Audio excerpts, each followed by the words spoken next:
So how do we handle lease expirations at Veranda Properties? Well, to start, we sign a 12-month lease with the tenant. So we have an annual lease, and in that lease there is a clause that the tenant, in order to give proper notice to Veranda Properties to vacate, they must provide 60 days written notice, certified mail, received in our office. So that's what they need to do on their end. But what we try to do is preempt that.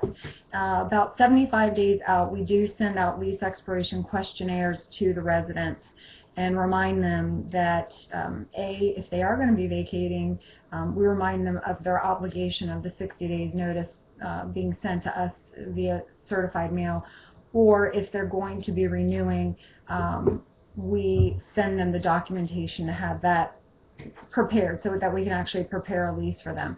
Of course, we do a comparative market analysis prior to doing any of this work, which just means that we want to make sure that we are getting the accurate rent for our owners. So if we do a comparative market analysis and we see that we really should be raising the rent just hypothetically by $50, we have the documentation to back that up. Just in case we have an issue with the tenant not wanting to pay the higher rent, we can actually support that, showing them that, look, if you were to vacate to get a comparable house, you're going to be paying about $50 more.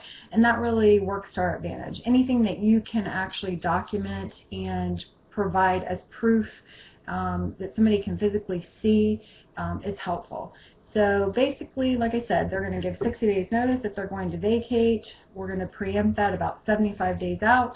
And if they're going to stay in the property, we're going to give them the appropriate paperwork and re-sign the leases with them. And that's really about it. Thanks so much.